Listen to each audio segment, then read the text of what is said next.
Beneath a blood-red moon, a lone, shadowy figure stands on a precipice. This is the Moon Slayer, a name spoken in fear and legend. But his true story is stranger than any tale, and it begins in the treacherous depths of the Forest of Giants. Deep in the storm-lashed Forest of Giants, chaos reigns. Our hero, King of the Road, faces the elite boss, the monstrous one-armed Meng. The beast roars, but Kotcher's eyes are cold, calculating. He's analyzing the kill shot because his own health is in the red. Trying to finish me off? Too slow. Half a second before the boss's colossal axe drops, KOTR vanishes. A perfectly timed jump. He uses the rain and mist as cover, closing the distance in a flash, before unleashing a devastating combo. Note strike, followed by a devastating cross-sword chop. Boom! A brutal, critical hit rips through the boss's final moments. It's not over yet. With his speed reduced by 30%, Meng is a sitting duck. Kotcher's flip-flop stomps the earth, powering up the final, decisive blow. Combat over. KOTR lands smoothly as the victory prompt flashes. A single, smug thought crosses his mind. I really am a one-of-kind ultimate genius. Ding! The loot drops. Meng's heavy sword, with plus 84 attack. Getting this kind of weapon on day 1. My luck is on fire. Wait, passive effect. Level -5. Whatever. With this sword, climbing the leaderboards is no dream. His pink-haired elf assistant, CC, pops up excitedly. Congratulations, Master! By the way, a limited-time event. Just drop want to join the party.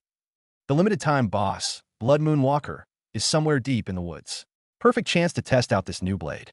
Huh? The map shows other players already converging. Looks like a chaotic free-for-all is about to go down. On the way to the boss, chaos unfolds. Up ahead, a blinding purple beam of light erupts from the forest. Equipment explosion. That's top-tier epic gear. Every player in earshot loses their minds. Forget if their class can use it. It's worth thousands. Gotta be mine. Mine. One lucky guy scoops up a massive pile of loot, cackling like a maniac. Jackpot. Struck gold. Mine. Al mine. Ha ha ha. But pride comes before the fall. He never noticed the deeper darkness coalescing in the canopy above him. Something far more terrifying than the loot has arrived. The next second, an instant kill streak. What? What the hell? I was killed. The laughing man vanishes. The protagonist has arrived. In the center of the carnage, a figure in a pitch-black cloak and a skeletal mask wields overwhelming force, claiming the fallen weapons for itself.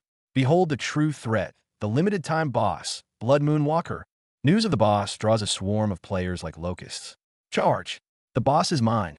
They think they're the hunters, scrambling for a prize. They have no idea the roles have already been reversed.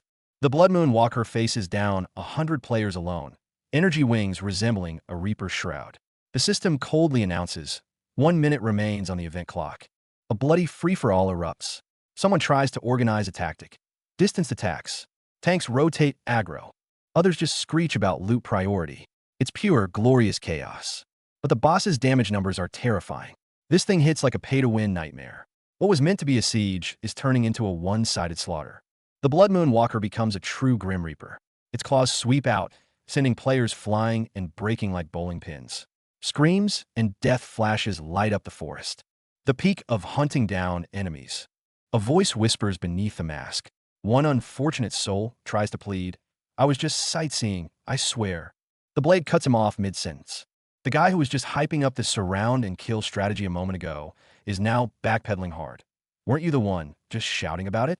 You go fight it. Faced with absolute power, tactics, greed, courage, it all crumbles into a joke. We'd better run. Dying means dropping loot and XP. Panic spreads like wildfire. Too few have been killed.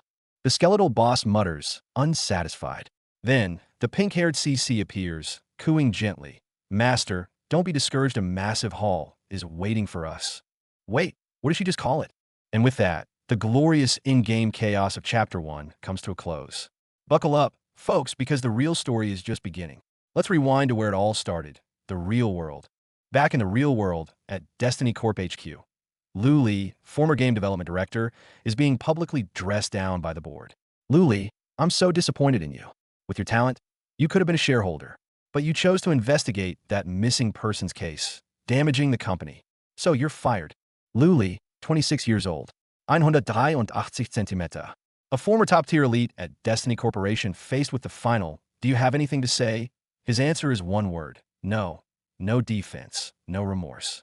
He simply turns and walks away. The exec behind him screams for his secretary. But Secretary Wang only has eyes for the departing Lu Li. Her heart sinks. I took this job just to see him every day. Now he's gone. I should leave too. Stepping out into the dusk, the Destiny Corp building looms like a tombstone. Lu Li clenches something in his hand, a vow from a lifetime ago echoing in his mind. Big brother, we finally have a lead on your disappearance. A memory flashes, a vow made with his older brother, Han Yixiao, and his younger brother, Ah Fei. I will definitely find you. The silhouette of a boy against the sunset overlaps with the resolute man he is now. No way, it actually worked. Lu Li, using his developer backdoor, just dug up 3 legendary items from the game's codebase. An all-seeing wristband, a book of random achievements, and the most crucial one, Chen's invitation. This is the exact same hidden quest item his missing brother accessed. This isn't a cheat code, it's a direct ticket to the truth. But before the excitement could settle, Lu Li doesn't hesitate. He clicks confirm to change his class to the legendary Azura. And that's when everything goes wrong. The screen shatters into static, error messages scream across his vision. The entire game world is collapsing around him. This isn't just a glitch, it's a full-blown system meltdown at the code level. He thought he was ascending to godhood. Instead, he wakes up as a level 1 skeleton warrior. A broken body 1 at that, lying in some creepy, fog-shrouded cemetery, with a shady mage in purple robes trying to summon him as a minion. Talk about a fall from grace, from heaven straight into the gutter. And the worst part? He's trapped. The logout function is completely dead. He's permanently stuck in this nightmare zone called the Pure Black Realm, the literal birthplace of the game's final bosses. Trying to talk to other NPCs gets him ignored. This isn't a game anymore, it's a prison. But the hero's playbook doesn't include giving up. With the help of his assistant CC and the omniscient Bracelet's navigation, Lu Li embarks on an epic survival trek, scaling cliffs, crossing dead seas, avoiding massive monsters that could sneeze and kill him. Picture it, a level 1 skeleton, driven by a faint quest marker, carving a path through the game's ultimate hardcore zone. Against all odds, he finally reaches a colossal wall called Tempest Tower. The main gate has a line a mile long, so he takes a guarded side entrance manned by orcs, thinking it's a shortcut. Big mistake. The heavy gate slams shut behind him with a final clang. He's been tricked. This isn't a path to the city. It's the sign-up point for the Stormcloud Coliseum, a deathmatch arena famous for its enter but don't expect to leave policy. The lights blaze on, a spotlight illuminating his pathetic level 1 skeleton form. The announcer, Quick-Tongue Rabbit, excitedly declares him the final cannon fodder contestant. The entire Coliseum erupts, not in cheers, but in a deafening roar of laughter, jeers, and boos. This isn't just pressure, it's having your dignity stripped and trampled by tens of thousands. In this dire strait, the system throws a lifeline. For fairness, all contestants are leveled up to 10. Lu Li's mind races. He immediately picks the high-agility assassin class. Just then, the announcer introduces the special guest judges, the masters of Blood Moon City's East and West Halls, Zhuang Huaishui and Wu Yu. Their mere presence cranks the arena's tension to a breaking point. But then, from the stands, Wu Yu casually mentions her one and only disciple, Han Yixiao. That's his older brother's name. His missing sibling was once the disciple of this supreme entity. All confusion vaporizes, replaced by a single, blazing purpose etched into his mind. Win this tournament, get close to Wu Yu, and find his brother. The first match begins. His opponent is Gil, a dual-axe-wielding demon warrior radiating pure contempt. Gil trash talks, demanding surrender. Watch this. Lu Li doesn't engage. He moves like a ghost, using the assassin's agility and his own developer-level spatial awareness to dodge each earth-shattering axe swing by a hair's breadth. The blades practically scrape his bones.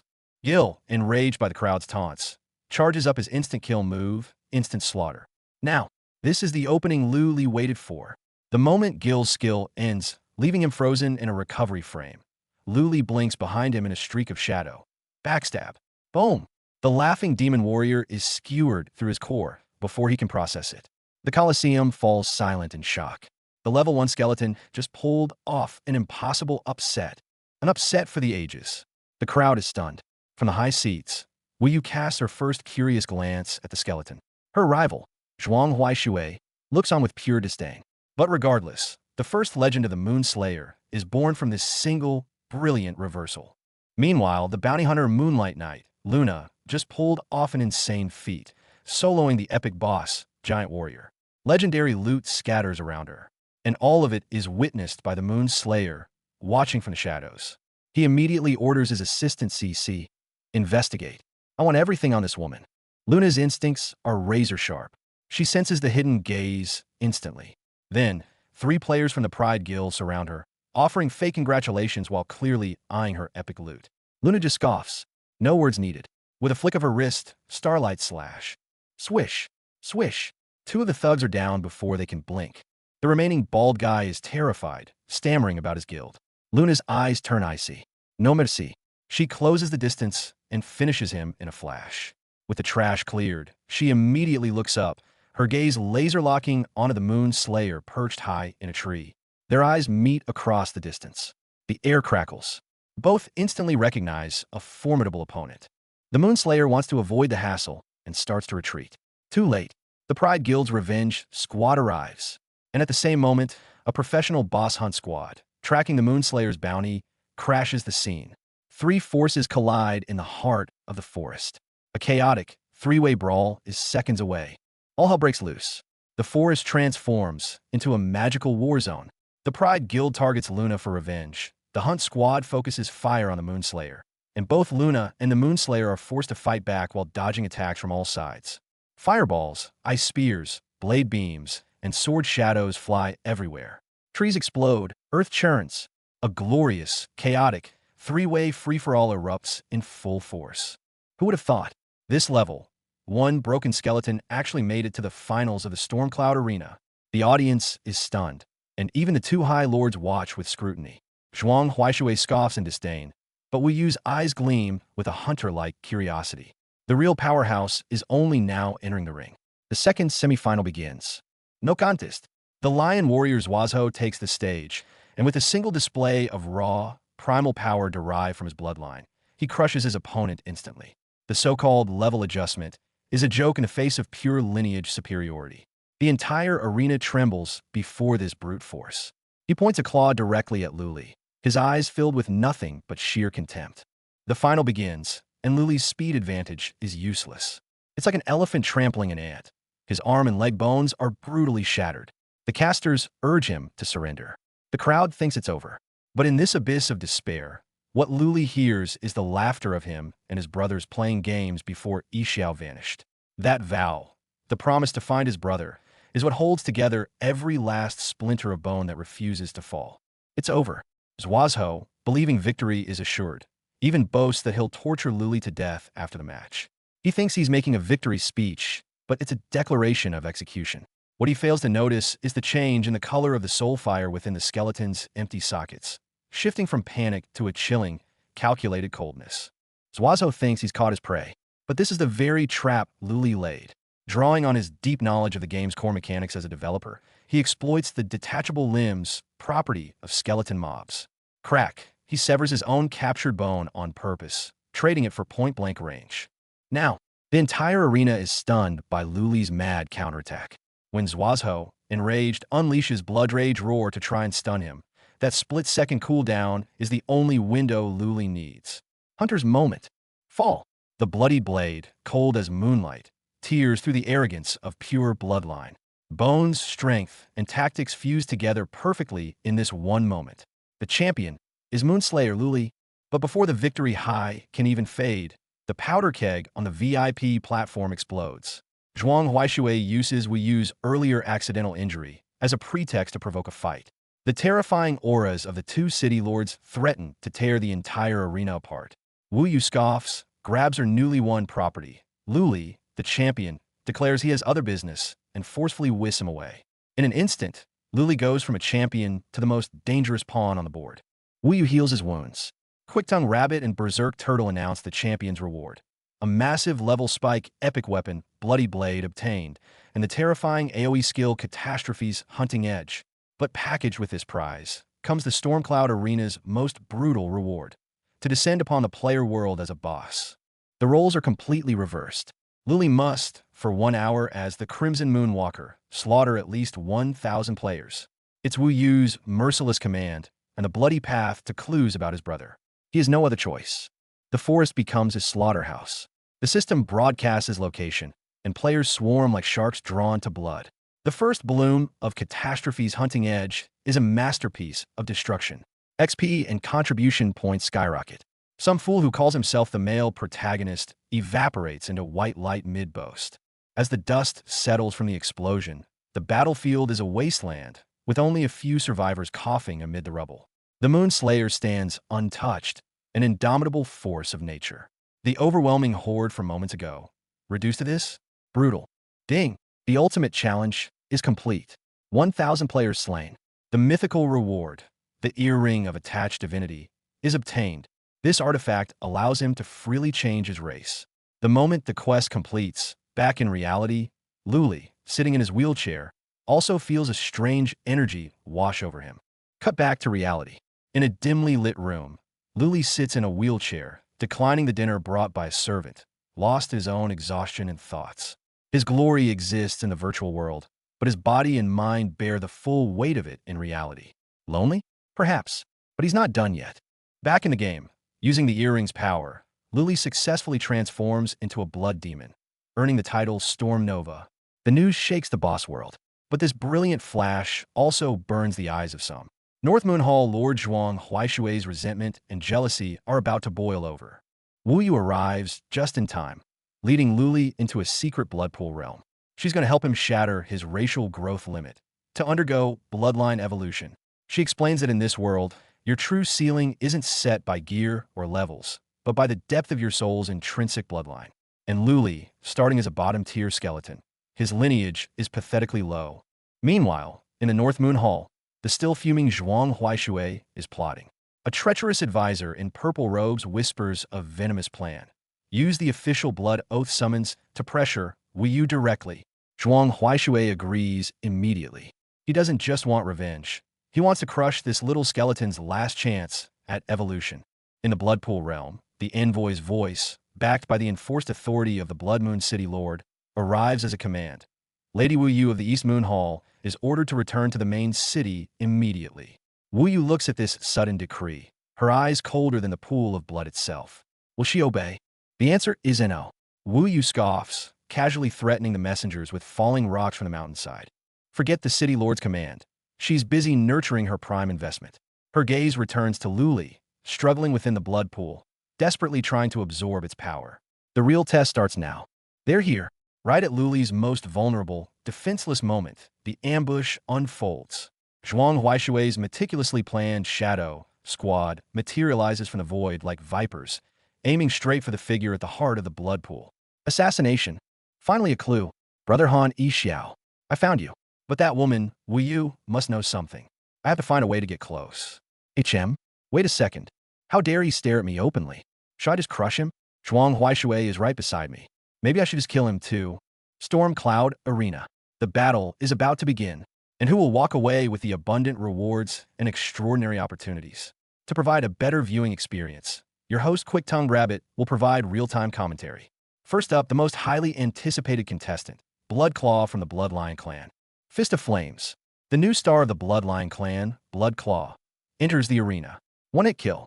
An absolute and overwhelming victory right from the start. Close behind, we have the zombie swordsman, Billy, from a newly risen faction, Great Sword Sect.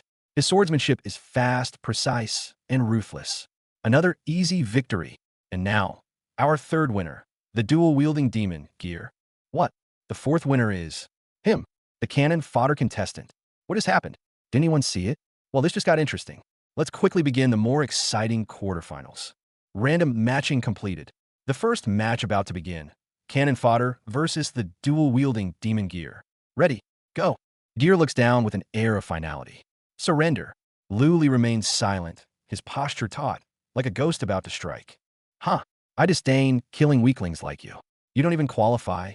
Luli stays silent, but that quiet pressure is spreading through the air. Wow. Brother Afe, you're amazing. We've wiped out all the goblins in this area. Yeah. They couldn't even touch Brother Adong. Haha. It's just basic know-how. Nothing worth mentioning. But you'll know what unbelievable means once you meet my second brother. I wonder how he's doing now. Blood Moon City, divided into 4 main halls, each ruled by a hall master, second only to the city lord. Please be safe. Big Bro. Moon Slayer, the Slayer of the Moon, ascends under the crimson moon. The skeleton rider, his scythe tracing the arc of fate. Below, a formidable swordsman can only stare up in stunned confusion. Oh, looks like competitor cannon fodder here has guts. He refused Gear's goodwill without hesitation, huh? Looks like you don't understand what you got yourself into. You just missed your only chance. But don't worry, I'll end this quickly. Wow, Gear's slash is ludicrously fast. That was close. He dodged by a hair's width. Damn it, it's just luck. He barely dodged again. He dodged the horizontal slash. You won't get away. Gear roars, another slash incoming. Dodge. This next move will end it. Dimension slash. The green energy rips through space itself. What? He avoided the heavy attack again. How is he doing this over and over? The commentators are speechless. To him, this isn't dodging, it's cold calculation. Enemy arm length 80 centimeters. Blade 100 centimeters, handle 20 centimeters. Final attack range estimated under 200 centimeters. Keep distance, but beware of throws or zero probability attacks. Skill cast time 0.5s. Projectile speed approximate 44 meters per second. My reaction can handle it. Distance gained. His next move, high chance instant slash. Skill locks movement during advancement. That moment of vulnerability, that's my win condition. Hey Gear, aren't you supposed to be strong? Yeah. Why can't you defeat a level 1 skeleton? Stop embarrassing yourself and concede. The taunt from the crowd cut deep. Damn it. Damn it all. It's all luck. My next move, I will cut him in half. It's here. Instant slash. Move 80 centimeters left. Bend body 60 centimeters. Calculation complete. Move. Critical strike activated. Just as everyone thought it was over, Luli moves. Faster than light itself. How is that possible? Gear's mind shatters. How could I die to someone like this? I haven't become the carefree one yet. The match is over. Competitor cannon fodder won. I cannot believe what I'm seeing right now. Was he just pretending the whole time? Is he actually strong enough to be the champion? Let's give him a round of applause. We look forward to his following matches. Above, Wu Yu and Zhuang Huaishui watch coldly. That little skeleton has some brains, but that's all. At least it makes the match less boring. As a reward, he can live a bit longer. Those from the lowliest bloodline are forever insignificant. Okay, everyone, please keep it down. The last match was interesting, but this next one is between two potential champions. Bloody Claws vs Billy. Ready? Go. Let the match begin. Hey, you should know this, right? You're no match for me. Blood Claw sneers. Bloody Claws. You're right about my lineage being uncomparable to yours, Billy replies, his voice dripping with icy confidence. But as long as I hold a sword, I can move without hesitation. I can't be stopped. Before the words land, Billy is already a bolt of blue lightning, tearing through the air. Oh, Blood Claw's arrogance evaporates. What? Billy used a combination skill. Flowing water maneuver plus instant slash. This move is 5 times faster than instant slash. Flowing swift strike. His brother was dead? The word struck Lu Li like a physical blow. He couldn't accept it. The mountain who had always been his rock was gone. His voice trembled as he demanded the truth from Wu Yu. Wu Yu's eyes sharpened. The desperate skeleton warrior was gone. At the mention of Han Yixiao, this was something else entirely. A chilling thought dawned on her. Asterisk was everything, arriving here, winning the tournament, all just to get close to me, to get information about him. Asterisk. Lu Li's fists clenched, all his defenses crumbling. He stared Wu Yu down, the words ripped from his throat. Han Yixiao. He my brother. He's my big brother. All the pretense, all the fighting, it was all for this one name, this one person. The memory crashed over him. An orphanage afternoon. 3 unwanted kids. His most precious possession, the rabbit plushie his mother left him, was snatched away and torn to shreds right before his eyes. Back then, he and Ah Fei could only cling to each other, shivering, consumed by fear and despair. Then, in their darkest moment, a light appeared. A boy named Han Yixiao stepped in front of them like a guardian angel. Facing bullies far stronger, he didn't back down. His eyes burned with a fire to protect. He stood alone and fought them all off. Han Yixiao picked up the crying Lu Li, gathered the tattered remains of the plushie, and made his vow to both boys. Don't be afraid, he said. From now on, I'll protect you. From that moment, Big Brother was no longer a nickname. He became their mountain. The memories kept coming. As they grew, Big Brother became stronger. He was always smiling, shoving the best gear and resources into his brother's hands so they'd never want. And all those treasures came from one place, the most dangerous high-level dungeon in Phantom Moon, the Storm Cloud Tribulation. But one day, Big Brother said he was going to explore an even more secretive, even more rewarding place, a place with only vague records in the database, the Eternal Purgatory. He smiled, promising them the best new gear when he returned. And then, he never came back. Even Wu Yu tried to find him, but she discovered the entrance to the Eternal Purgatory was sealed by a bizarre, overwhelming force she couldn't penetrate. Han Yixiao had vanished into thin air, leaving behind only a desperate mystery. To crack the mystery, to find his brother, Lu Li went all in. He ordered his AI assistant, CC, to hack directly into the development database. Target: Eternal Purgatory. Security alerts spammed the screen. Firewalls collapsed one by one. Lu Li's heart hammered in his chest. Almost there. But the last second, CC issued a chilling warning. Alert! A portion of the core source code has been altered by an unknown force. Internal logic is completely anomalous. This wasn't part of the game's original design at all. Lu Li ignored it. Breach it all. Fighting through a data storm, they finally tore a glimpse of the truth. The world of Phantom Moon had two core dimensions, the player world and the boss world where they now stood. They ran separately, almost never connected, except through one method. The special condition linking the two worlds was the very last activity his brother participated in, the Storm Cloud Tribulation. They had a lead, but then came the brutal reality. Wu Yu looked at him coldly. Don't celebrate yet. Even after your two blood pool evolutions, in your current state, you cannot return to the player world normally. Was his last hope slipping away? Just then, the pink pixie-like CC suddenly popped up, announcing with absolute confidence, "Me, I know another hidden method to return from the boss world to the player world." Instantly, both Lu Li and Wu Yu zeroed in on the tiny AI. The scene snaps back to the player world in a forest. Ah Fei, Lu Li's younger brother, is feeling great. He's merrily grinding monsters with 3 adoring female fans, his inventory packed with loot. He's planning to sell everything to a mysterious, high-bidding merchant for a fat profit, then wait for news from his second brother. But the good news isn't what arrives first. From the deep forest shadows, steel glints. 1, 2, 3. A group of well-armed, grim-faced players materialize, surrounding Ah Fei and his party. The leader grins nastily. Well, look what we have here. The famous fire mage. Back in the player world, Ah Fei is living his best life. He's having a blast leveling up in the forest with his 3 new female companions, chatting happily and planning to sell his hard-earned loot to a high-paying merchant. Everything seems perfect, but that perfect moment shatters. Out of nowhere, a group of players closes in, surrounding them. Ah Fei's smile drops. In an instant, the party vibe turns into a tense standoff. The culprits? The notorious Northbound Guild. Those female fans? It was all a con. Their goal was never friendship. It was to bleed Ah Fei dry and snatch the rare boss drops he was carrying. Realization hits Ah Fei like a ton of bricks. He's been played. The rage boils over, a mixture of anger and humiliation. He confronts them, but all he gets in return are mocking smirks. Chaos erupts.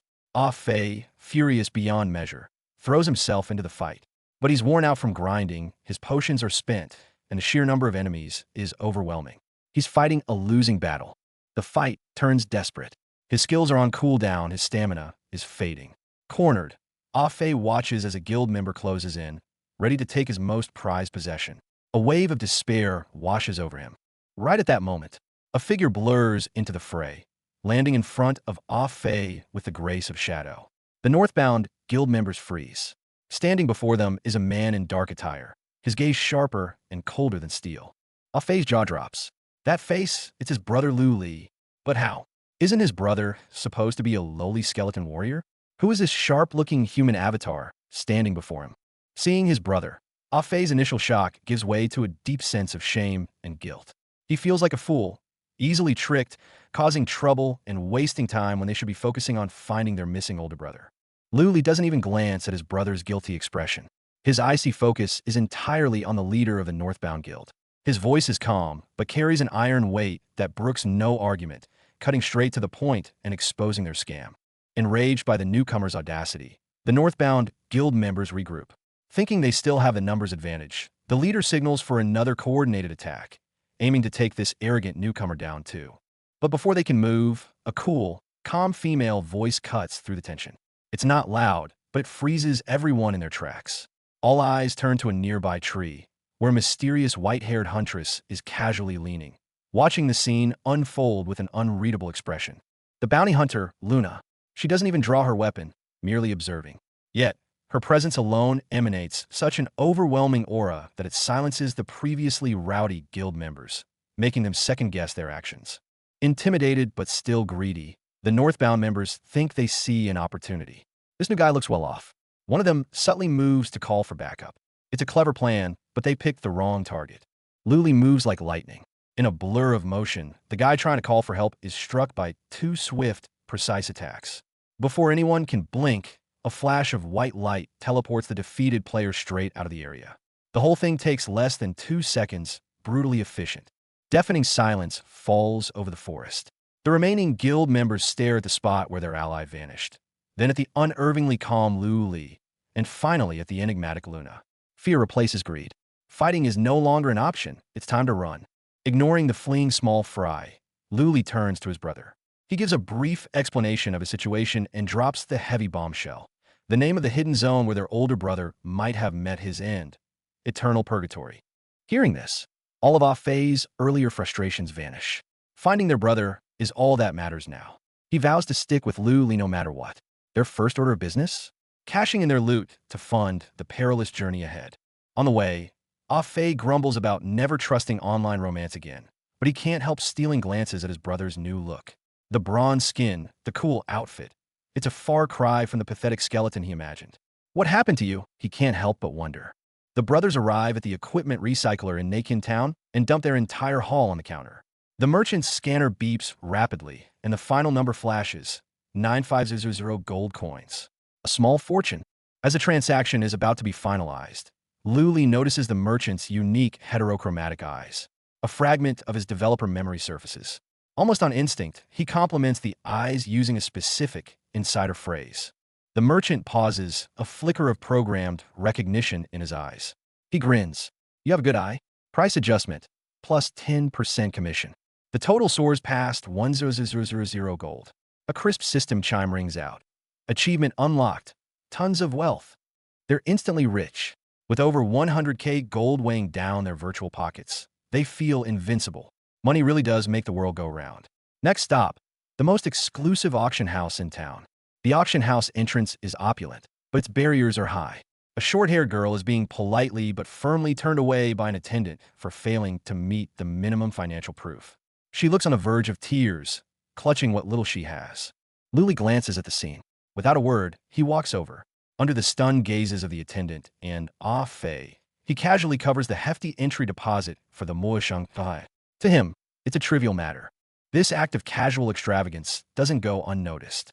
From within, an impeccably dressed NPC who introduces himself as Eight of Hearts, the auction house steward, emerges. He immediately recognizes the substantial liquidity Luli represents. With a respectful bow, Eight of Hearts presents them with a black gold card, the symbol of top-tier clientele. It grants access to private suites, priority bidding, information confidentiality, and more. The power of wealth translates perfectly into the world of Phantom Moon. Led personally by Eight of Hearts, the brothers walk past envious onlookers towards the doors that lead to real high-tier resources and opportunities. A new chapter of their adventure is about to begin, not in a dungeon, but within this gilded hall of commerce. The short-haired girl they help turns for a last look at Luli's retreating figure. Her expression is complex, a silent promise to remember this kindness tucked away in her heart. Scene transition, chapter end. A recruitment poster 4.0 scans translation and typesetting staff fades in, unrelated to the current narrative. Talk about making an entrance. With their arena winnings burning a hole in their digital pockets, Luli and Ah-Fei head straight for the auction house. Right at the gates, a girl is barred from entry, just short of the entry fee. Without a second thought, Luli covers it for her. That simple act catches the eye of the auction's majordomo, Eight of Hearts, who ushers them into a VIP lounge and presents them with a prestigious black gold card. The climb to the top begins here. Settling into the lavish VIP lounge, Ah-Fei's getting cocky, cracking jokes at the stewardess. A sharp glare from Li shuts him down instantly. But their attention is suddenly stolen by a muffled, intense glow emanating from a covered item in the room. Whatever's under that cloth, it's certainly not your average auction lot. The auction is about to begin. Their steward drops a bombshell. Their consigned epic-grade lightblade, Stardust, is the headline lot tonight. The big payday is imminent. As the auctioneer, Jack of Diamonds, takes the stage, the scent of colossal wealth fills the air. The real game is on. The auction goes wild. A gaudy tycoon under the number 9, desperate to impress his date, begins throwing astronomical sums around, eventually snatching Stardust at an obscene price. Just when it seems over, a mysterious bidder 99 drops the ultimate hammer, 1 million gold. The room falls silent. Bidder 9's smug grin evaporates. Just who is this mysterious player? The ultimate plot twist. The mysterious bidder 99 was Luli himself, selling high and buying back for a strategic loss. He not only offloaded the sword, but also publicly humiliated the arrogant tycoon. The final haul? A staggering 1.52 million gold. Financially set, they realize the game is swimming with hidden whales. Their true mission calls, find a brother. Time to take that main quest. But the gold attracts more than just envy. As they leave the auction house, a tale. Before they can react, a silvery-haired knight bars their path. Luna, the bounty hunter from the Stormcloud Arena. No pleasantries. She cuts straight to the chase. Where did Stardust come from? Afe blurts out the truth, a time-limited boss.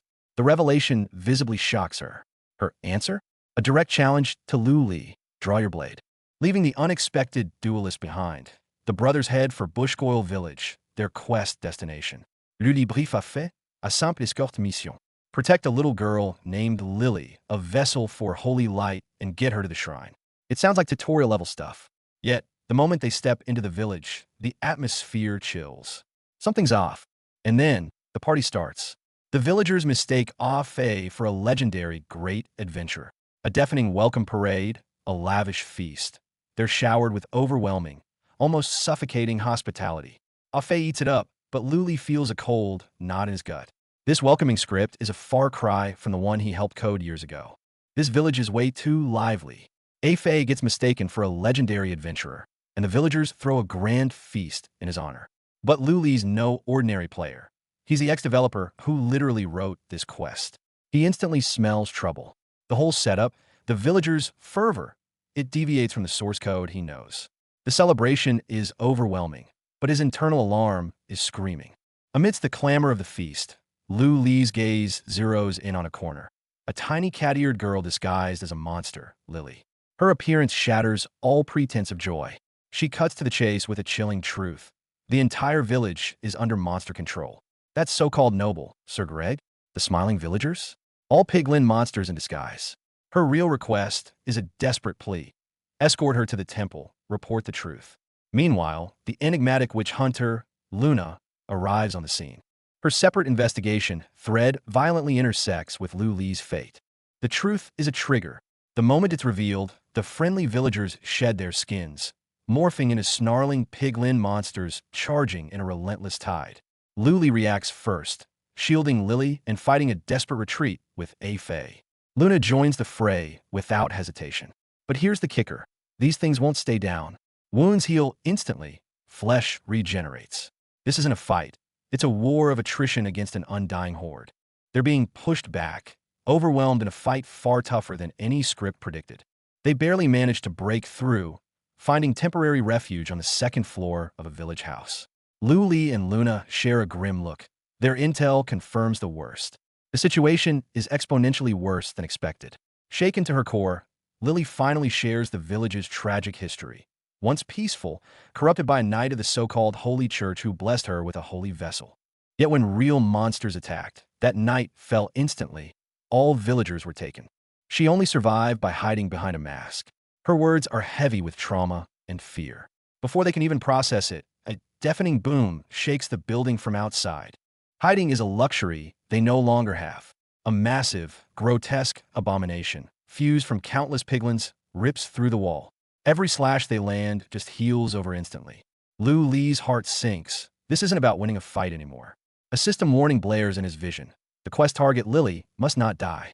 Every ounce of strategy, every bit of strength, must be funneled into one desperate goal: protect. True Despair has just announced its arrival. They fight back with everything. Afe goes all out, unleashing burning meteor strike. A torrent of flaming projectiles engulfs the beast, but it's just a smokescreen. In that moment, Lu Li blinks into a crimson streak. Point blank, he delivers a vicious backstab followed by his most devastating explosive slash as a blood demon. On the other flank, Luna joins the assault, her blade intersecting with his starlight slash. Their combined ultimate erupts in a blinding flash of power. Did it hit? Absolutely. Did it win? Not a chance. As the dust clears, the fused abomination rises again, sprouting even more grotesque limbs. The brutal truth hits them. They're not fighting a single boss. They're fighting an entire cursed, infinitely regenerating monster legion. This simple escort mission has morphed into a survival trial from hell. The scene pulls back, revealing the village's peace shattered beyond recognition.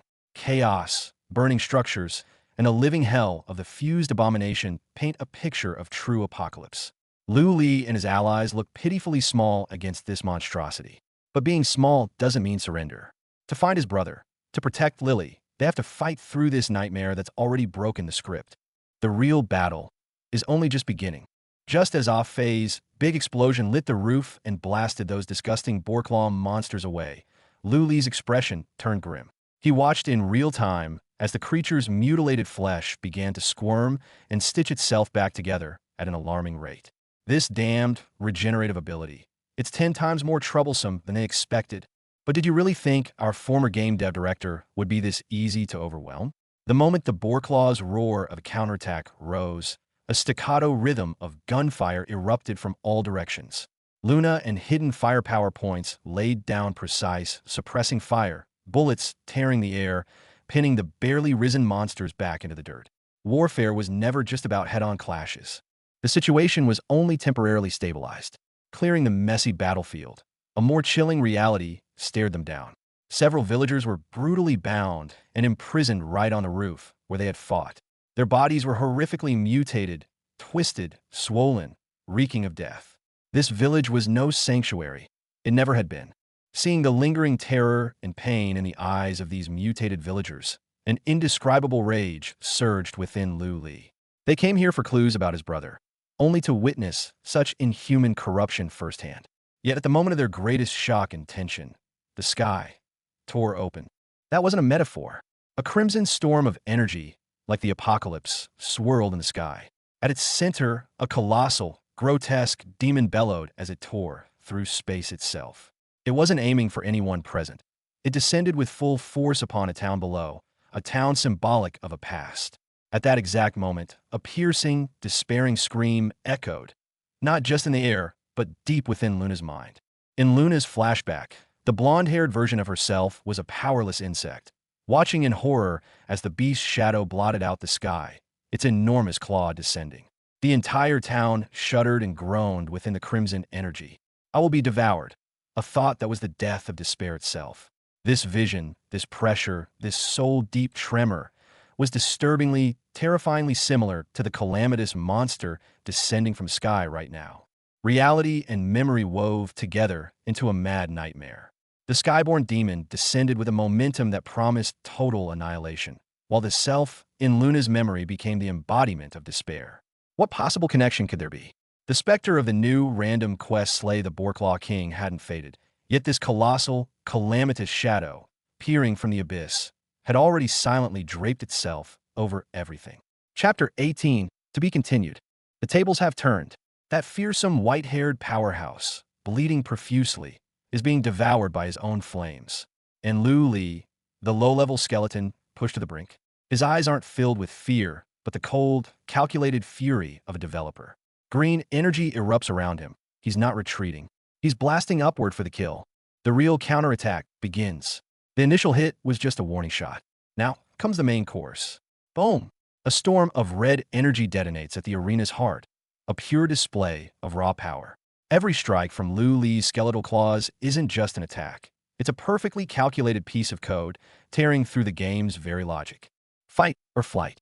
Lu Li chooses rage. A roaring shout, a blazing battle character ignites above him. This isn't despair. It's defiance forged in the crucible. A green comet streaks downward. A precision strike. Checkmate. Execute. The Moonslayer lives up to his legend. A crimson energy slash cleaves the night sky. A pinpoint strike to the core. The impact reverberates through the very platform. This is where fates are decided. Victory, But at what cost? Soul corrosion. The vanquished enemy's shadow morphs into an abyssal maw, threatening to drag the victor down alongside it. Luli can feel a cold, green energy clawing at his very soul. Master Wu Yu, is this your test or a death trap? The dust settles. Luli emerges from the wreckage. Facing him is the mercurial blood mistress, Wu Yu. A playful smirk graces her lips, but her eyes are sharp as daggers. Not bad. The wind cloud hunts sharpen your edge. Her tone shifts. These men, they're from Zhuang Huaishui? Luli's gaze turns cold. The ones I killed, and the ones who took you away. They were all Zhuang Huaishui's men. Wu Yu just keeps smiling, a terrifyingly casual expression. Already sent them away, the truth clicks into place for Luli. You went with them willingly, all to give me a second test. Right. The truth always stings. Wu Yu's smile fades, replaced by an imperative tone. I'm satisfied with your performance. I grant you a single wish. Tell me, what do you desire? Luli's heart skips a beat. This is the moment he crossed hell for. I want to ask about a person. His name is Han Yixiao. The air freezes. Wu Yu closes her eyes, the single bead of sweat on her temple betraying her. When she opens them again, her words are a blade, cleaving through every shred of Luli's hope. He is no longer alive. Not missing. Not trapped. Gone. Intermission recruiting messages, irrelevant. Our story has just plunged into its coldest, darkest heart. The echoes of a death pronouncement still hang in the air. And with this new chapter, we are dragged back to the origin of fate. A throne of bones under a blood-red moon and a cold-eyed mentor. The words he might already be dead weren't a guess. They were a truth she had long known. A crimson wasteland, the aftershocks of battle still settling. Wu Yu's second test is over, concluded with Luli's Pyrrhic victory. What happened, he asks. She turns, her gaze dissecting him like a specimen. This counts as your second question. She's keeping a ledger written in his blood and pain. She's probing. It's fine to tell you, but a colossal shadow looms nearby, marking another powerful presence. You have to answer one thing. Ever since you heard Han Yixiao at the Wind Cloud platform, you've been looking my way more often. This woman's perception is terrifying. Wu Yu seethes internally. How dare he stare at me like that? Should I strangle him? But cold logic prevails. You set everything up to show what you're capable of and to get my attention. All that to get closer to me, to obtain information about my student. She thinks she has him figured, another ambitious schemer. That means he is your. Her deduction misses the mark by a mile. Luli's reply shatters it completely. Is my big brother. A sudden flashback. An orphanage. Beneath its grand facade, 3 children wear twisted grins, marked with chilling X's. The illusion of happiness masks a horrifying malice. This was the starting point of the brothers' nightmare. A dark alley. 3 bullies corner the young Luli and Ah Fei. A rabbit plushie, the only reminder of their mother, is snatched and tossed aside. Little Luli kneels, tears streaming. I beg of you, give back Mr. Rabbit. For a child, it was the entire world. The ringleader, the director's own son, wears a mask of pure arrogance. This is an orphanage. All of you were adopted by my mother. You lot are nothing but abandoned trash. He snatches the rabbit and, RRIP, tears it apart before Luli's horrified eyes. Everything here belongs to me. I can do whatever I want. A child's heroic dream was crushed into dust that day. Young Ah Fei screams in anguish. Little Luli can only shield him with his body, a futile gesture against overwhelming cruelty. Rage, helplessness, despair swallow them whole. That's when a light descends from the heavens. Hey, a battle cry precedes the strike. A blue-haired youth, wielding a sword like a god descending, slams into the ground. Debris flies, the air trembles. The sneers on the bullies' faces freeze solid. From that moment, this figure became the light in Luli and Ah Fei's lives. The fight ended swiftly and decisively. A broom became an instrument of justice, leaving the bullies battered and pleading. Forgive me. Let me go. Begging for mercy? Too late. The moment you shattered a child's world, this day was inevitable. The alley's mouth. The youth stands bathed in light, holding the repaired rabbit plushie, his smile as warm as the sun. It's okay now. The young Luli asks timidly, Who are you? Why did you help us? The youth turns, revealing the name they would remember forever. My name is Han Yixiao, and he shares a line that would define them. As long as you smile, Xiao, any hardship will be over before you know it. Big Brother had arrived. The memory fades. Now, standing before Wu Yu, Luli repeats the vow from that day, word by heavy word. I will protect all of you from now on. No one will bully you ever again. He is my dearest family member. For that vow, he would become a skeleton, challenge gods, and plunge headfirst into this damnable game. Back in the past, Han Yixiao's first encounter with Wu Yu. He grins cheekily. Master, can you give me some ordinary gear? Wu Yu is baffled. His smile widens. I have 2 younger brothers. As the big brother, I need to give them the best. So, his strength, from the very beginning, was forged for protection. Time flies. Big Brother creates a legend with 10 consecutive victories in the arena, basking in glory. The name of his ultimate skill? That forbidden place, endless purgatory. Wu Yu was shocked then. She didn't know that name would later become the final destination of it all. That day, he participated in the wind cloud hunt, as usual. But this time, he did not come back. In front of a burning village, who was he saying goodbye to? No one knows. He walked into the mist and vanished. Wu Yu began her investigation. Hours ticked by. The forced teleportation from the hunt had long since ended, but Han Yixiao never returned. Her network searched tirelessly until a single piece of intel surfaced. He last appeared at a place called Endless Purgatory. She tried. I couldn't. Facing Lu Li's question, she confesses. I was unable to teleport to that place. That world has a mysterious force blocking my way. A barrier even a Blood Moon Hall master couldn't cross. Endless Purgatory became an absolute enigma. So Lu Li resorts to his most fundamental tool as a developer, the database. CC. Switch to the manual mode interface. He has to find a clue using the very privileges he once designed into this game. His pink-haired AI assistant starts processing furiously. But the result? Query failed. Data error. Even the game's database has no record of Endless Purgatory's coordinates. That anomaly is the biggest clue of all, a place deliberately hidden by the system, even from its creator's direct queries. Lu Li's eyes sharpen with realization. That place should give me my answer. He types in a password, 1208, a date important to the 3 brothers. He's about to force his way into the database's deepest layers. Just when Lu Li thought he'd found the code for Endless Purgatory, a terrifying data stream unlike anything he'd designed came surging from the system's depths. It swarmed him like a virus, corrupting everything in its path. Alarms erupt. His unauthorized infiltration has triggered the firewall at its highest level. The system is screaming, trying to force him out. But all he sees is the impossible.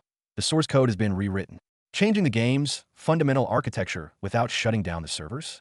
That's only possible if someone on the development team is a traitor. Ejected from the digital space, a wounded and furious Lu Li confronts Wu Yu. All she offers is a chilling lead. Han Yixiao's last known location was Endless Purgatory. The brother who was once his protector is now the ultimate mystery. To find answers, Lu Li must walk straight into hell itself. The usual path back to the player world is sealed shut. Evolving twice failed. Just as despair sets in, his ever-reliable AI partner CC, who always seems to know more than she lets on, smiles. She whispers a secret. She knows of another way home. Rewriting the source code means that someone has altered the very fabric of this reality. This isn't a simple bug or backdoor. It's a fundamental re-architecting of the game world. The traitor must have been embedded within Illusory Moon's core development team from the very beginning. How to return? The only method Wu Yu knows is the perilous Stormcloud trial, with strict time limits. As the impatience radiates off Lu Li, Wu Yu only smiles. You're still as impatient as ever, she thinks. Want to go back? Even with 2 bloodline awakenings, you can't. Wu Yu's words are a bucket of ice water. Then, out of nowhere, little CC pops up with a confident declaration. Master, I know how. Even the powerful Wu Yu is left speechless. The player's world? That other side you're always talking about? Wu Yu's eyes glint with sudden, predatory interest. Interesting. I'll be waiting for your good news. A boss-level entity intrigued by the player world. This can't be good. Meanwhile, in the player world, Lu Li's younger brother Ah Fei is having the time of his life. A single firestorm engulfs his foes, blasting 3 monsters into pixelated dust. Too easy, he boasts, flexing his level 23 Firestorm Mage status. The grind is paying off. Ah Fei's not just powerful, he's also generous, sharing mana potions with his female party members. Now, they're fawning all over him with big brother Ah Fei this, and so amazing that. He's soaring on the attention. So much so, he almost forgot the main quest. Where was that high-paying merchant again? Yep, sell the gear, upgrade everyone's equipment. I love big brother Ah Fei the most. The party is all smiles and excitement. buzzing with shared dreams of making bank and getting shiny new gear. The laughter dies in their throats. From all around, silent figures emerge from the forest, surrounding them completely. A chilling, low laugh echoes from the shadows. Hihal Tovivahiv. Their scapegoat has been found. A bespectacled man in the lead smirks. Our scapegoat. Found you. Afe instantly reacts, shielding the girls with his body. Get behind me. Who are you people? From the darkness, a white-haired youth rises, three horrifying spectral entities materializing behind him ready to answer that question. Without warning, a beam of sickly green magic pierces straight through Afe. Ah! He sent flying, his mind reeling with shock, pain, and three soul-crushing questions. Why? Who am I? And who are you? On a makeshift forest stage, the three beauties reveal their true game IDs. Nei, Shun, Mei Qian, Mei Ming, aka the infamous Three Beauties team, notorious for using honey traps to scam players out of their gear and gold. Their target? Afei's precious time-limited boss drop. Take my money? Fine.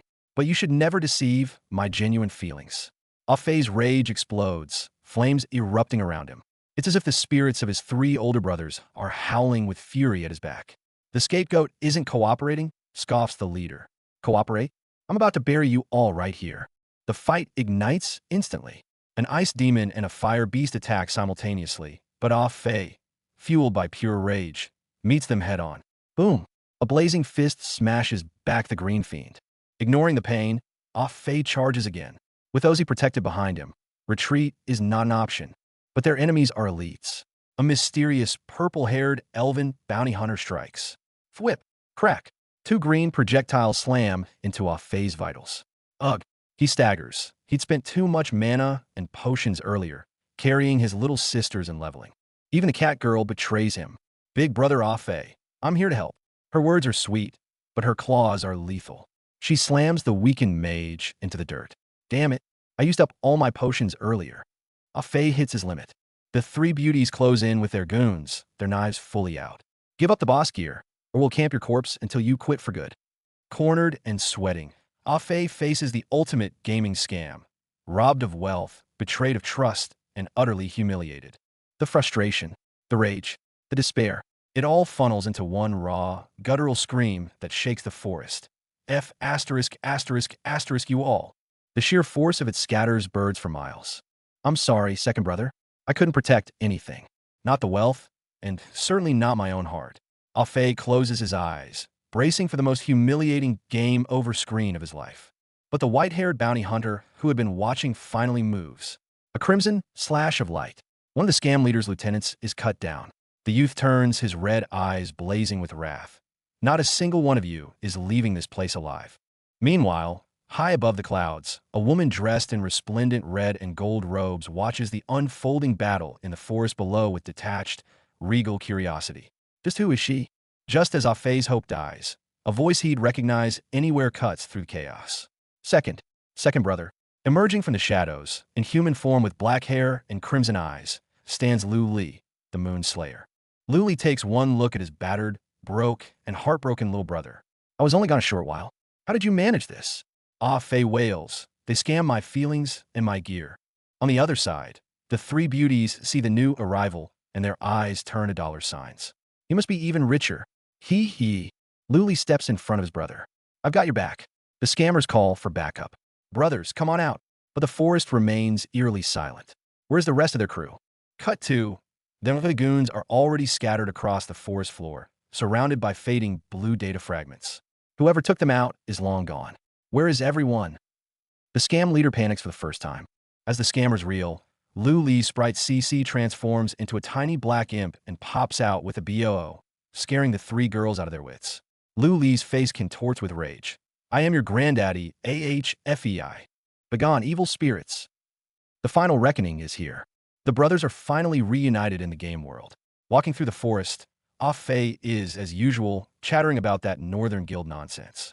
Finally, he remembers to ask the main question, the whereabouts of their missing older brother. Lu Li takes a deep breath and reveals the only lead he has, the Hell's Purgatory. But this information is worse than having none at all. Lu Li's heart sinks. There's no location called Hell's Purgatory in the game he helped design. He can only speculate it's some insanely high-level hidden dungeon.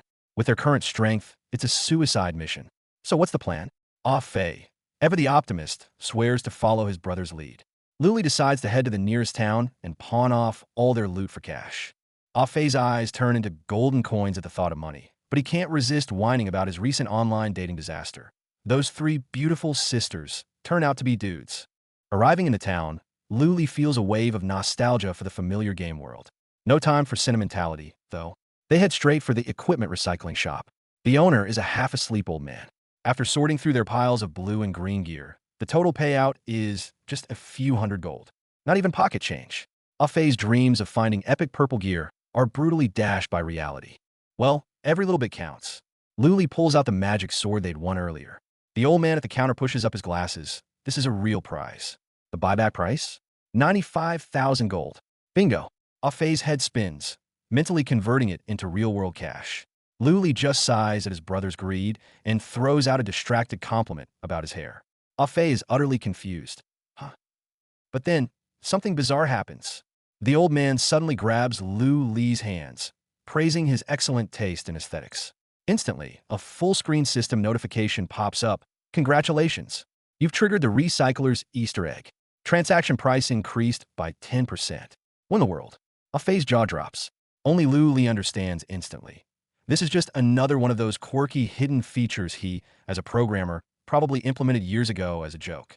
With the extra gold from the Easter egg, the brothers' assets finally surpass 100,000. The system congratulates them with the tons of wealth achievement. Meanwhile, in the real world, a slightly weary programmer types away at his keyboard. He can't change his receding hairline, but changing a virtual world? That he can do. Money's good, but Li's sights are set much higher. When Ah Fei asks why they're not selling the rest of their gear, Li just smiles. They're headed to the auction house. That's the only place where their most valuable loot can fetch a truly astronomical price. But the famous auction house has a sky-high barrier to entry. A long line of impatient players snakes outside the door. Amid the chaos, Li and Ah Fei are stopped by the guards. Seeing their plain, unremarkable appearance, the guards' attitudes turn hostile in a heartbeat. No money, no influence, and they dare show up here? Just as things are at a standstill, a short-haired girl with a large sword strapped to her back appears. She pleads, explaining she's only a few hundred gold short of her tuition and needs to sell something inside. The guard's response? Broke? Get lost. Move it. Their icy mockery cuts deep. The girl stands with her head down, surrounded by a crowd of hostile figures. The guards are still berating the girl. Then, a cold voice cuts through the noise from behind them. Are you done? It's you who should get lost. Li and Ah Fei have somehow stepped up beside the girl. The guards whip around, astonishment on their faces. You too. Where did you come from? The previously arrogant guards perform a complete 180. With newfound respect, they push open the gilded doors and gesture with a flourish. Esteemed guests, 3. This way, please. The crowd buzzes with shock. What just happened? Li doesn't even bat an eyelid. This is the power of money, crude but undeniably effective. Inside the opulent hall, the girl thanks them profusely, vowing to repay them someday. Li waves it off. It was nothing. Their real journey is just beginning. Now, it's time to meet the true master of this auction. Greeting them is a mysterious woman codenamed 8 of Hearts. Dressed in a sharp black suit and glasses, she exudes an air of intellect and danger. She hands them a black gold VIP card, granting every privilege imaginable. No queues, have commissions, even loans from the auction house. Ah Fei is starstruck. With the card in hand, Ah Fei immediately starts his antics. He holds it up to Miss 8 of Hearts and asks in a dramatic tone, does this card also include the privilege of entering the space in your heart? Li beside him nearly chokes, pinching the bridge of his nose with a deep sigh. His little brother truly has a one-track mind everywhere they go. Suddenly, a strange wave of energy sweeps through the hall. A white-haired queen in a crown and ornate robes jerks to her feet, her face a mask of utter shock and terror. It's as if she's seen something that should absolutely not exist here. The entire auction house atmosphere plummets into a deep freeze. The commotion subsides quickly. 8 of Hearts leads Li and Ah Fei into an utterly secure private room, assuring them that the auction of their epic gear will begin immediately. With demand at its peak, everything should sell within the hour. A frenzy of high-stakes bidding is about to begin. But the calm is just the surface. 8 of Hearts informs Li that his epic lightsaber, Stardust, will be heading to the ultimate auction for the real top-tier buyers. As soon as the words are spoken, another man in a black cloak materializes like a ghost. He slaps a list on the table. I will return for the items on this list in 1 hour, he states coldly, before vanishing. A threat, plain and simple. The ultimate auction begins. Today's auctioneer is Jack of Diamonds. Under the spotlight, he assures all guests that each treasure tonight is one of a kind. Whether you leave with any of them depends entirely on the size of your purse. The first item is Heart of the Inferno, with a starting bid of 20,000 gold. The atmosphere in the hall ignites instantly. Bids fly left and right. 22,000, 25,000, 28,000. The real competition starts from the very first second. Bidder 36 is determined, trying to scare off others with a whopping jump to 35,000. Just as the auctioneer raises his gavel, a voice from box number 9 cuts through. 50,000, dead silence, followed by a roar of shocked whispers. The price just doubled overnight. Who the hell is the guest in box number 9? Inside box number 9 sits a red-haired, pointy-eared man known as young Master Han. To impress his female companion, he casually acquired the gem for double its market value. Across the room, Lu Li, who just lost the bid, watches quietly. 50,000 gold for a fancy rock. More money than sense. Next up is a special outfit. Loving-made dress that can transform the wearer. The bidding war explodes. The price skyrockets and is finally won by the extremely muscular bidder number 66 for a staggering 480,000 gold. He declares it makes him feel safe and secure, while two bystanders are literally petrified with shock. Ah Fei just stares, muttering, "The freedom in this game is absolutely insane." Time for the main event. The auctioneer presents Lu Li's gear, the epic Lone Wolf's battle boots. Starting bid, 40,000. Before anyone else can breathe, young Master Han in box number 9 shouts, 80,000. It's him again. His strategy is simple and brutal. For anything he wants, he opens with a crushing bid to intimidate the entire hall. The entire auction becomes young Master Han's personal spending spree. 50,000, 90,000, 120,000 gold. Items flow into his possession one after another. The other bidders' emotions shift from anger to sheer despair. They finally understand. In this arena where gold is the only language, they don't even qualify to compete against this crypto magnate. Finally, the grand finale arrives. The auctioneer's voice rises with excitement. The lightsaber, Stardust, one of the ultimate weapons crafted by Lu Li himself during the game's development. Starting bid, 200,000 gold. The entire hall holds its breath. Of course, young Master Han makes the first move, 250,000. A smile of absolute victory plays on his lips, as if everyone else here is just an audience for his show. But then, in the very next second, a calm voice comes from a different corner. 300,000. The hall erupts in shock. Someone dares to bid against young Master Han. A true clash of the titans begins. 300,000, 350,000, 400,000, 500,000. The price skyrockets like a rocket. Han's companion begs him to stop. It's just an early game weapon. But the fire in Han's eyes is fully ignited now. To him, the gear is just data. What he's really after is the intoxicating thrill of splurging a fortune and crushing everyone beneath him. He goes all in, shouting a staggering 600,000 gold. The auction hall falls into a deathly silence. The auctioneer begins the countdown. 600,000 going once. 600,000 going twice. Just as everyone believes it's over, that same calm voice rings out again. 1 million. Boom! The auction house explodes into chaos. The auctioneer's glasses slip down his nose in shock. The triumphant smile on young Master Han's face freezes solid, as if he's been slapped. And the one who delivered that final, earth-shattering bid? None other than Lu Li himself, sitting in his unassuming corner. He's about to crush his opponent with the very same weapon the other man wields, sheer, overwhelming wealth. The gavel falls. It's over. Stepping out of the auction house, Ah Fei is ecstatic, shouting about how fun making money is. But Lu Li is calm, his mind already running the numbers. That final 1 million was an unexpected windfall. Minus expenses, they made a total of 1.52 million gold. They have the funds now. But the real hellish journey to find his brother is only just beginning. Money in hand, Lu Li and Ah Fei's VIP rank plummeted from 8988 to 7450. Ah Fei's jaw dropped. Over 7,000 crypto whales richer than them. But Lu Li couldn't care less. Main quest time, no distractions. Yet up on a distant roof, a pair of eyes from mysterious bounty hunter Luna followed their every move. Standard game wiki fair, explaining the 3 ways to trade. But don't be fooled. In the world of Phantom Moon, the real rules are always hidden outside the system. The cover of Moonslayer features Lu Li's in-game avatar, a skeletal warrior under a blood moon. The map points to their new destination, Bush Coal Village. Ah Fei dreams of a barbecue break, but Lu Li knows deep down this journey will be anything but relaxing. Of course, they had to tail the moment they entered the forest. Lu Li's sharp command forced the stalker out. It was the mysterious, silver-haired woman from the auction. Ah Fei had a flash of insight, thinking she was a robber after their cash. But her explanation revealed a deeper secret. That lightsaber was her lost equipment. Luna, the silver-haired woman, was dead serious. An eerie red-eyed shadow even flickered behind her. She had one burning question. How did you get this weapon? Ah Fei boasted with pride, claiming his second brother soloed a time-limited boss for it. Soloed, a time-limited boss. Those words sent shockwaves through Luna. Shock gave way to action. Luna's weapon flashed into her hand as she issued a challenge. A practice duel. With me. Ah Fei was bewildered. Lu Li instantly declined. Ah Fei wondered if she was just hitting on his brother. Little did he know, Luna's eyes burned with pure competitive fire. She had to know who was stronger. On the road, Lu Li briefed Ah Fei. Target, Bush Coal Village. The mission sounded simple.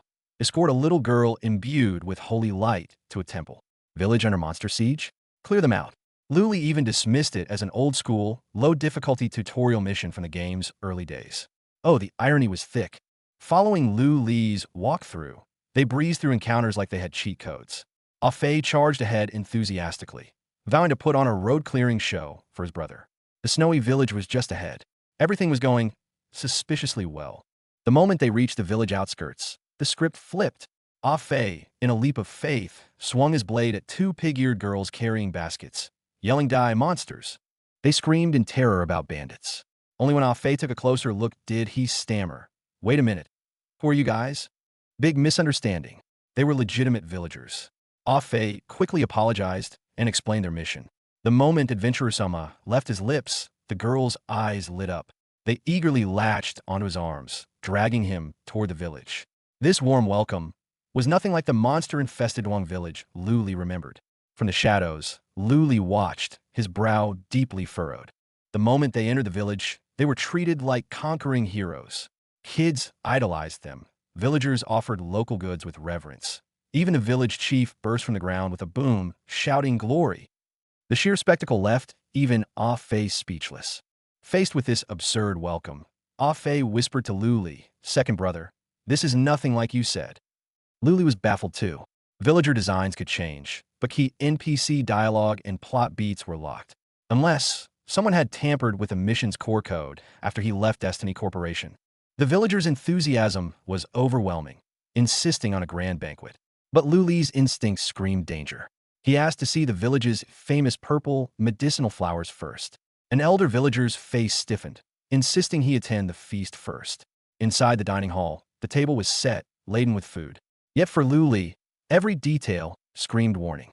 The banquet took a turn for the bizarre. The pigling villagers devoured food with wild abandon, even recommending the village specialty, a bowl of still-twitching eyeballs.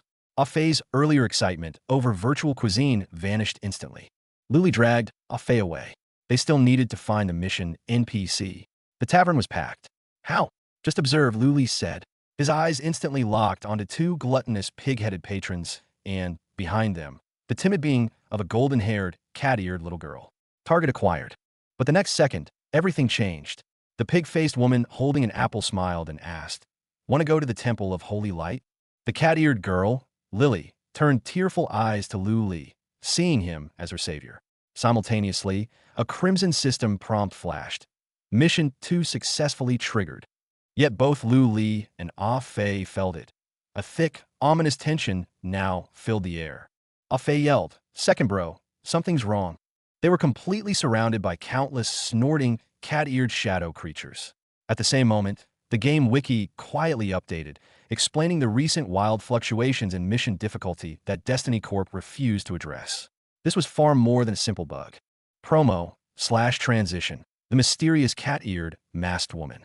Her connection to this fog-shrouded village remains an unseen thread in the dark. Combat erupted without warning. The pigling monsters disguised as villagers revealed their true forms. A purple-faced beast was instantly blown apart by Lu Li. The skeletal moon slayer on the cover stared down, as if heralding the beginning of this slaughter. Monsters swarmed. A massive maw lunged for Lu Li and Ah Fei, who shielded Lily. Cornered, Ah Fei's eyes blazed. His body erupted in torrential flames, transforming him into a living missile that smashed into the beast. Fire and explosion engulfed the entire tavern hall. Ah Fei saw red. His fiery form became a shield for himself and Lu Li. The trio carved a path of carnage through the horde. Boom! Another full-power flame explosion sent the encroaching enemies flying. The first wave fell, but eerie blue light seeped from cracks in the floor. 3 stronger, glowing-eyed orc-like piglings burst forth, roaring as they launched a second wave of assaults. They just kept coming. Retreating outside the village revealed a more horrifying sight. Along the cliff edge, dense clusters of red-eyed monsters were reviving. Ah Fei panicked. "Brother, how do we fight this?" Lu Li finally understood. This was nothing like the piglings he designed. After he left, this game world had undergone some terrifying evolution or corruption. Lu Li made the call. Retreat. He shielded Lily as Ah Fei was sent flying by a blast, slamming into a wooden door. The firelight cast Lu Li's ice-cold profile and the shivering girl in his arms into stark relief. Catching their breath inside a building, cold steel found Ah Fei's throat. Luna materialized like a ghost. "You again," Lu Li snarled. But Luna pressed a finger to her lips, her sharp gaze fixed out the window. They haven't gone far yet. Outside the window, an ominous blood moon hung high. Luna confessed she arrived earlier, sensed the wrongness, and planned a night investigation, until their noisy arrival ruined it. This village reeked of wrongness inside and out. Lu Li cut to the chase, asking Lily what happened. The girl was struck dumb with fear. Luna stepped forward, gently embracing her with soothing words. Finally, trembling, Lily began her tale of a mask. Once, Bushcole Village was peaceful. At first, the monsters outside were just huge, clumsy, even mimicking the villagers. Peace reigned, until the Holy Church's knight, Greg, arrived. He declared the holy body awakened within Lily a gift of light, promising the village protection. In that moment, Lily thought she'd found happiness. Then, disaster struck without warning. The monsters went berserk, assaulting the village. They were brutal, countless, and unkillable. Trying to protect everyone, Knight Greg was brutally slain. All were captured. Hiding in the rubble, Lily witnessed it all. Fear choked her, leaving only silent tears. In despair, Lily heard the holy light whisper, urging strength. She donned a monster's mask, disguising herself among them, waiting for a chance to flee. She swore to escape and tell the Holy Church the truth. A bloody sun rose, as if witnessing her resolve. But just as she finished her tale, with Ah Fei puffing his chest claiming, "Leave it to us." Boom! A horrific explosion tore through the night, blasting him and Luna away. A new crisis had arrived. Just as they thought they were clear and ready to retreat, the sky tore open. The ground shook. An entity far more terrifying than all the piglin combined descended, flooding the area with pure chaotic energy, trapping the entire battlefield in a death grip. Thinking about escape? Too late. It was all a trap. Don't panic. In Illusion Moon, there's always the official option against such chaos, the Holy Church. Recruits heroes, saves civilians, good benefits package. Looks great on the poster. But Lu Li knows better than anyone. The real secrets and dangers are always lurking behind the word official. His brother's disappearance started with an official beta test, remember? A new journey begins under the blood moon.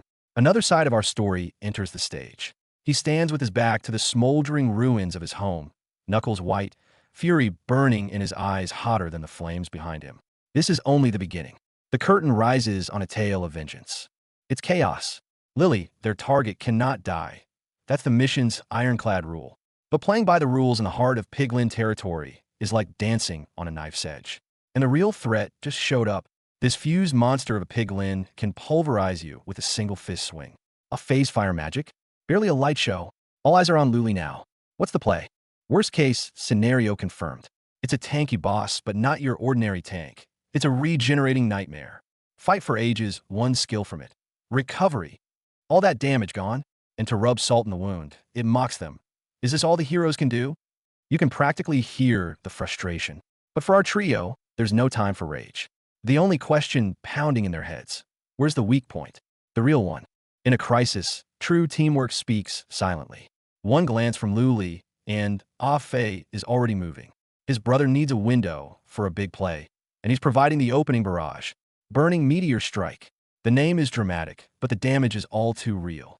A firestorm descends with pinpoint accuracy, violently ripping a hole through the enemy horde. Opportunity. Right now. This is the flaw Lu Li was waiting for. He vanishes like a ghost, only to reappear in the next instant. His blade driven deep into the red-haired elite's back with a backstab plus explosive tearing sword edge double whammy. Max damage calculation. Max critical hit. This is combat analysis as an art form, courtesy of a game developer. One crisis down, a bigger one incoming.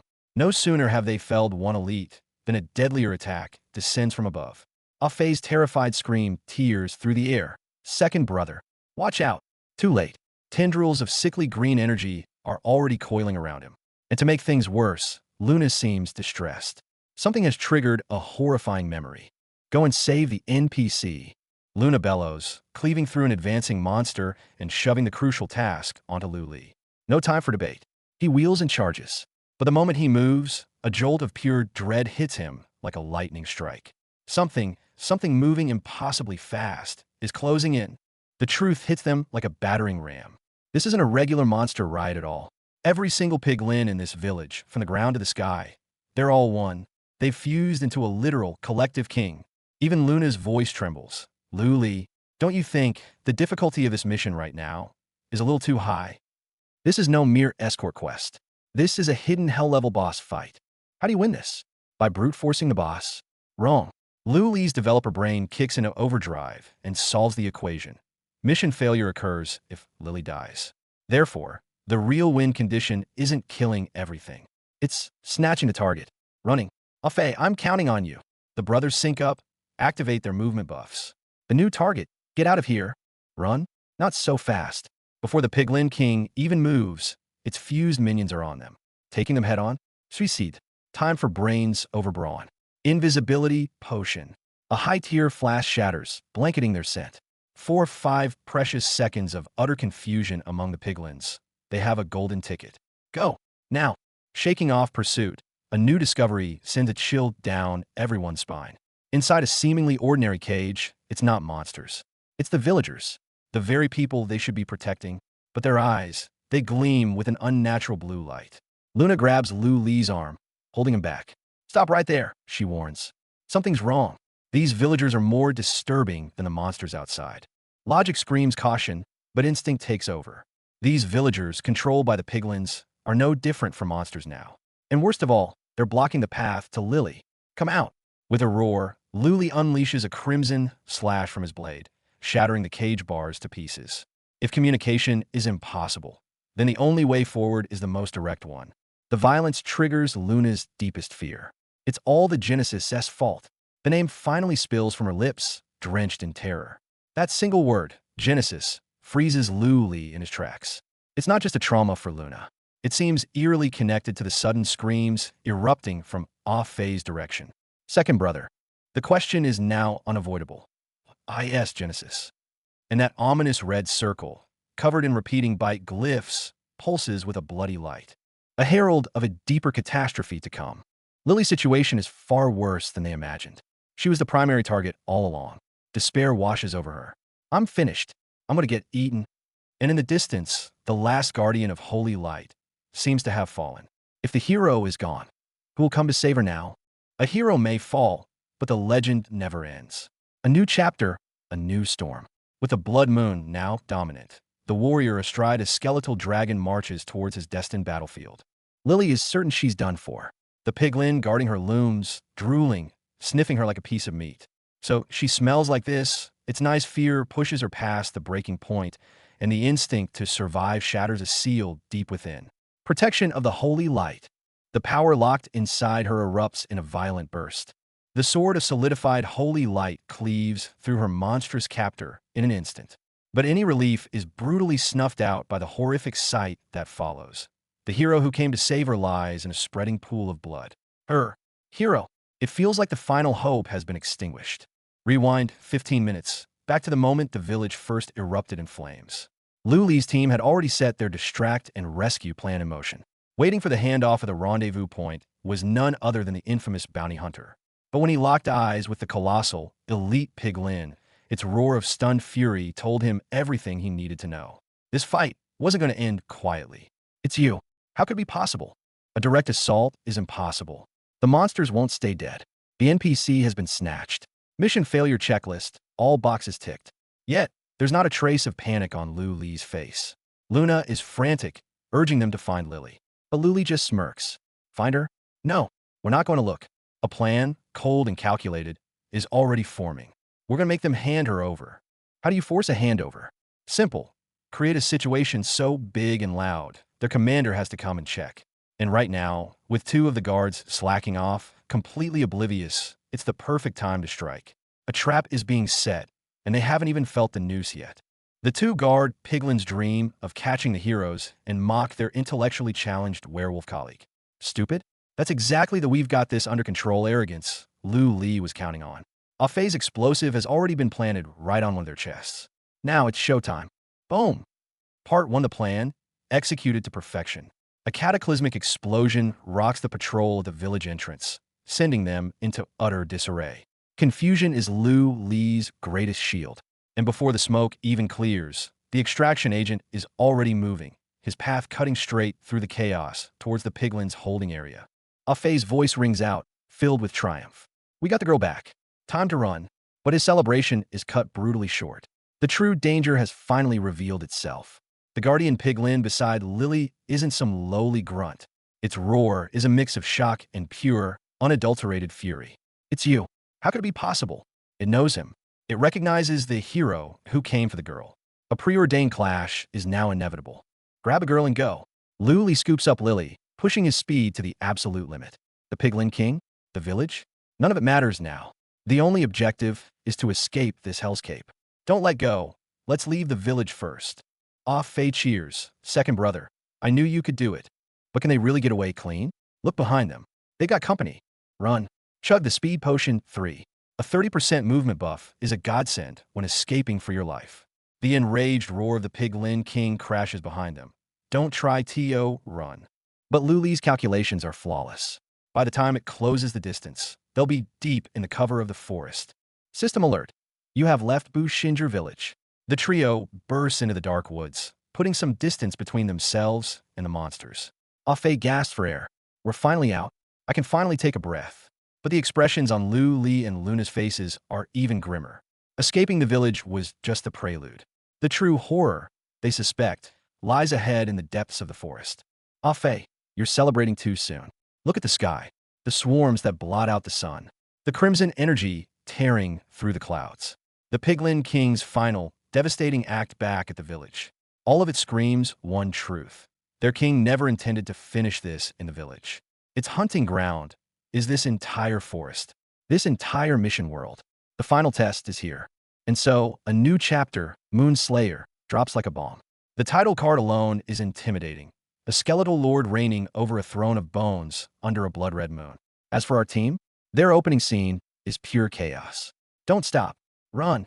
They're sprinting for their lives through the forest, an explosion ripping through the air right behind them.